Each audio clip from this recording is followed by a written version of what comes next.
Repos et paix dans le Seigneur. Nous sommes le mercredi 9 octobre et le Seigneur m'a mis à cœur de vous lire certaines choses que j'ai relues ce matin dans le prophète Michée. Donc Michée, ça vient de Meïka en hébreu, donc comme Michael, qui veut dire qui est semblable à Dieu. Donc Michael, Michel, tous ces noms dérivés.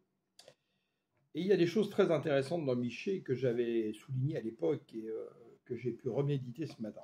Et il m'a mis à cœur de vous parler, vous voyez, avant même que j'aille me préparer, etc.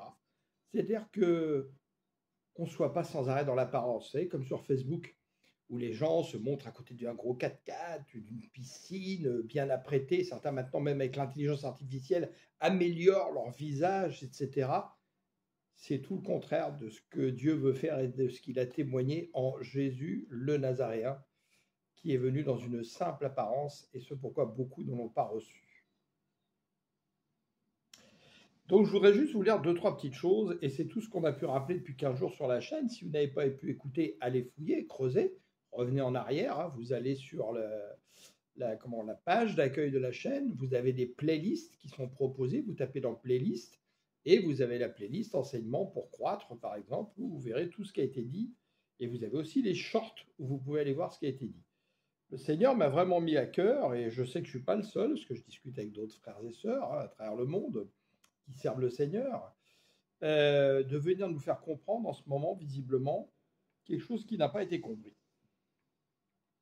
Oui, Jésus est venu pour nous offrir le salut, mais en nous disant, si vous voulez ne pas perdre votre salut, voilà comment vous devez agir. Là, moi, je vous pardonne, je ne me souviendrai plus de votre faute parce que vous avez cru en moi, tatati tatata, pas de problème. Mais comme il a fait avec le peuple hébreu en lui donnant les commandements, voilà ce que tu sais que tu dois faire pour être agréable à Dieu. Tu continues à faire des bêtises, ok, moi, la porte de la grâce, pour l'instant, je dis rien, mais j'observe. Et il y a un jugement qui arrive à la fin. Et en fait, dans beaucoup de choses que nous lisons dans les prophètes, nous oublions en fait que quand ils parlent des temps messianiques, parfois ils parlent du temps de Jésus de Nazareth qui amène son salut offert, mais en disant toujours pareil, si vous continuez de faire ce que je vous demande de faire. Et parfois ils parlent du temps messianique quand Jésus va revenir, où nous sommes dans les douleurs de l'enfantement. Et là, je voudrais juste vous lire 2-3 petites choses, justement, dans Michée. Le vrai culte, c'est le titre. On est dans Michée 6, verset 6, mais je vous conseille bien évidemment de lire tout Michée et vraiment de me demander au Saint-Esprit de vous conduire. Avec quoi, donc, pourrais-je me présenter à l'Éternel? Et avec quoi m'inclinerais-je devant le Dieu d'en haut? Irai-je devant lui avec des holocaustes, avec des veaux âgés d'1 an? L'Éternel voudra-t-il des milliers de béliers, 10 000 torrents d'huile? Voudra-t-il 100 000 euros, 1 million d'euros? Voudra-t-il que je hurle en chantant des louanges à tue-tête dans l'église, mais que mon cœur soit pas droit? Devrais-je sacrifier mon enfant premier-né pour payer ma transgression, l'enfant issu de moi, pour expier ma faute? Verset 8. On te l'a enseigné, ô homme, ce qui est bien et ce que l'Éternel attend de toi. C'est que tu te conduises avec droiture. Ça commence dans le cœur, la droiture, puisque c'est là qu'est ton trésor, et tout ce qui sort de notre bouche, de nos actions, vient du cœur, et que tu prennes plaisir à la bonté, et que tu vives dans l'humilité avec ton Dieu. Et reconnaître que Dieu est Dieu, que toute sa force qu'il te donne, tu vis grâce à cette force, et non pas par tes propres forces. On va lire un peu plus loin, au chapitre 7, toute ressemblance avec des choses qui se passent dans ce monde, comme on dit dans les films, ne serait que fortuite. Vous allez me dire, si vous ne reconnaissez pas le monde qui vit aujourd'hui, alors qu'il a été annoncé avant, justement, pareil, que Jésus va venir, etc. Mais il l'annonce à la croix et il l'annonce au retour. La perversion universelle, elle avait lieu à l'époque, mais elle est toujours là aujourd'hui. Pourtant, Jésus est venu. Et des gens qui se disent chrétiens participent à cette perversion. Hélas, malheur à moi, parce que je ressemble à celui qui viendrait chercher des fruits en plein été, à celui qui grappille après les vendangeurs, mais il n'y a pas une grappe que l'on pourrait manger et pas une figue nouvelle dont j'ai si grande envie. Waouh! Non, il ne reste plus dans le pays d'hommes fidèles à l'Éternel, plus personne n'est droit. Tous guettent l'occasion de répandre le sang, et à chacun traque son prochain en lui tendant un piège, sachant qu'un petit peu avant d'Ormiché, il disait qu'il n'y aura plus de guerre. Il y a toujours plein de guerres qui sont faites par des politiciens et des marchands d'armes pour financer les campagnes politiques et s'enrichir. Oui, pourtant, Jésus est venu. Pour commettre le mal, leurs mains sont bien expertes. On en est témoin tous les jours. Les dirigeants exigent des présents, on en est témoin tous les jours, ils sont totalement corrompus, et les juges se déterminent en fonction de ce qu'on les paie. C'est tout à fait le cas. Et dans les pays, la plupart des juges sont nommés par des présidents francs-maçons qui nomment des juges francs-maçons pour rendre service à ceux qui font le mal et condamner le pauvre. Et ne pas rendre la justice. Les grands émettent leur avis pour satisfaire leur avidité. Tous ceux que vous entendez à la télé, ils donnent leur avis pour satisfaire leur avidité. Ils font ainsi cause commune. Ça vous dit quelque chose? Les loges, ils font ainsi cause commune. Pardon. Le meilleur parmi eux n'a plus de valeur qu'un tas de ronces. Waouh! Moi, ça me secoue quand j'entends ça. Hein. Et le plus droit est pire qu'un buisson d'épineux.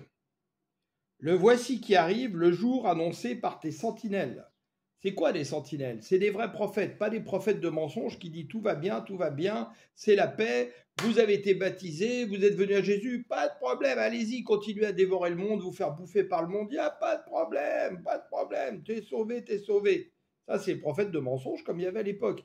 Les sentinelles, c'est ceux qui vous disent, oui, tu as donné ton cœur à Dieu, super, etc. Mets Dieu en premier dans ta vie et agis avec droiture, avec justice, avec bonté. Dieu t'a manifesté la grâce, manifeste la grâce vis-à-vis des autres, même y compris de gens qui font les pires choses. Essaye de reprendre ton prochain par l'amour de Dieu pour pas qu'il aille n'importe où, etc., etc.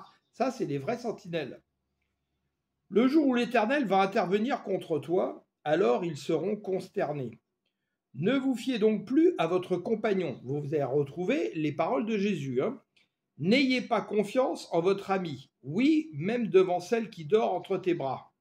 Garde tes lèvres closes, car le fils méprise son père. Ça vous dit quelque chose? Les enfants rebelles d'aujourd'hui, grâce aux réseaux sociaux en particulier, et tout ce qu'on leur apprend à l'école de la République, la fille se révolte contre sa propre mère, comme la belle-fille contre sa belle-mère, et chacun a pour ennemi les gens de sa famille. Jésus n'a-t-il pas dit ça? Pourtant, Jésus était là, il apportait le salut. Donc il a redit les avertissements. Mais les avertissements de Jésus, on ne veut pas les entendre. On veut entendre que les petites choses qui caressent les oreilles. Tu es sauvé, tout va bien, Jésus est là. Pour moi, je mets mon espérance en l'Éternel. Voilà ce que le Seigneur nous demande.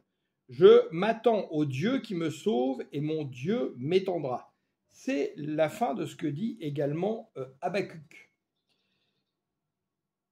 La prière, donc chapitre 7, verset 14. Éternel, paie ton peuple.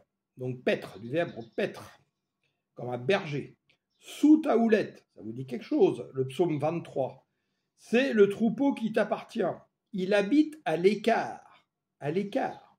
Sortez du milieu d'eux et de leurs actions, de leurs attitudes. Dans la forêt, au milieu d'un terrain fertile.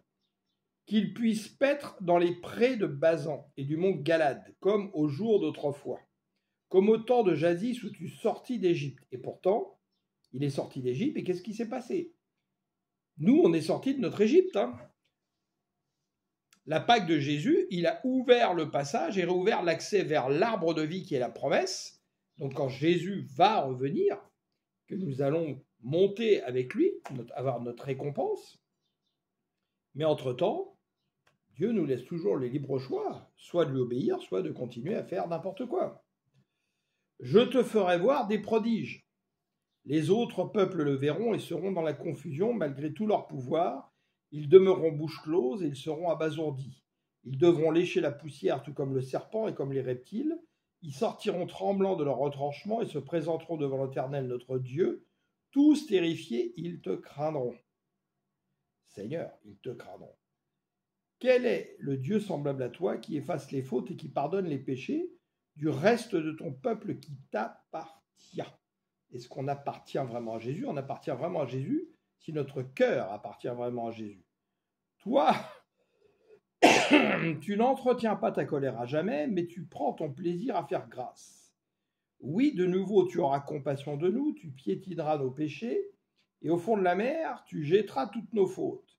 Tu témoigneras ta fidélité au peuple de Jacob et ta grâce aux descendants d'Abraham, comme tu l'as promis aux temps anciens à nos ancêtres. Donc là, on va lire justement Habakkuk. Alors, je vous conseille de lire tout Habakkuk, puisque, comme je l'ai dit sur cette chaîne, alors que je me plaignais de voir toute l'horreur qui est dans le monde, le Seigneur m'a dit de lire Habakkuk en me parlant à haute voix dans la nuit. On voit Habakkuk, justement, qui sont des choses qui se sont passées, mais qui vont se repasser. Parce que Dieu ne change pas, et malheureusement, le cœur des hommes ne change pas non plus. Où on voit que Dieu suscite des méchants pour abattre des méchants. C'est une véritable horreur, tout ce qu'on voit là-dedans. Et comment finit Habakkuk au chapitre 3, verset 16. Nous devrions être dans cet état d'esprit. J'ai entendu cette nouvelle, j'en suis tout bouleversé. Mes lèvres balbutient et mes os se dissolvent. Je reste là tremblant, dans la crainte de l'Éternel, puisqu'il me faut attendre sans bouger le jour où la détresse fondra sur l'ennemi qui doit nous assaillir. Car le figuier ne bourgeonnera plus, et il n'y aura plus de raisin dans les vignes. Le fruit de l'olivier trompera les espoirs, les champs ne produiront plus de pain à manger, les moutons et les chèvres disparaîtront de leur enclos, et les bovins de leur étable. Mais moi, c'est à cause de l'Éternel que je veux me réjouir. J'exulterai de joie à cause du Dieu qui me sauve, Jésus, le Christ, notre Seigneur, le Saint d'Israël, le Shiloh, l'Emmanuel de Dieu. L'Éternel, le Seigneur, c'est lui ma force. Il rend mes pieds pareils à ceux des biches. Il me fait cheminer sur les lieux élevés. Alléluia. Pour qu'on puisse continuer à gravir la montagne de Sion malgré ce monde déchu dans lequel nous marchons toujours. Car nous sommes dans l'espérance, quand Jésus va revenir, d'un monde où justement la déchéance sera anéantie. Mais attendant, nous sommes toujours. Et comme nous marchons dans le monde, pourquoi Jésus dans Jean 17 dit justement « consacre-les dans la vérité ». Et qui est la vérité? Nous sommes des rois prêtres sacrificateurs de l'Éternel par notre foi. Notre foi. La foi, elle ne vient pas de la bouche, la foi, elle vient du cœur.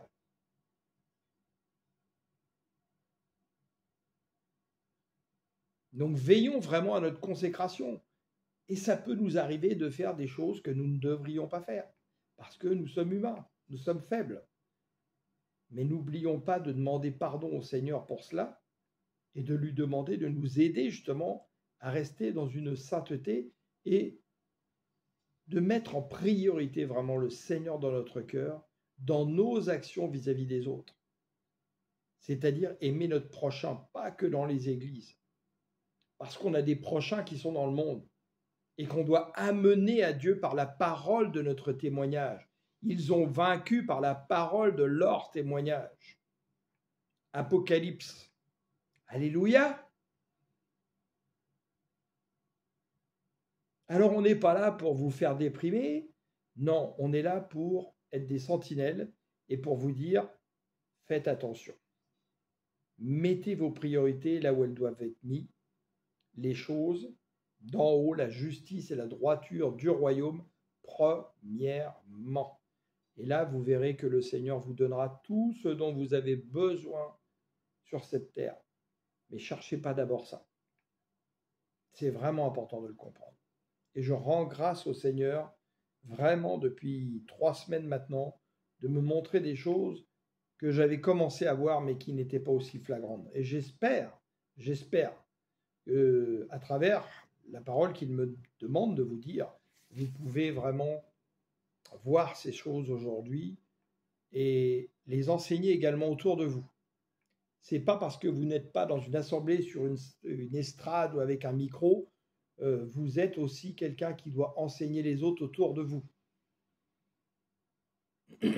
Comme on l'a dit 1000 fois, pasteur, évangéliste, prophète, docteur, ce n'est pas des titres, c'est des fonctions que le Seigneur vous donne. Si vous croyez en Dieu de tout votre cœur et que vous commencez à parler de Jésus autour de vous, dans votre environnement, au travail, dans votre famille, où vous voulez, vous avez déjà une fonction de pasteur et d'évangéliste. Si vous les reprenez, une fonction de docteur, etc., etc. C'est Dieu qui institue ses serviteurs. Ce n'est pas des hommes. Alléluia. Merci Seigneur. Merci Saint-Esprit pour tous tes rappels. Puissions-nous les prendre en compte, Seigneur, et ne pas être comme le peuple hébreu qui, malgré tous les prophètes que tu as envoyés et qu'ils ont tués, est passé à côté, même quand tu es venu incarné sur terre, où très peu t'ont reconnu, Seigneur. Que nous ne soyons pas trouvés de même dans notre cœur, Seigneur. Alléluia. Gloire à Dieu.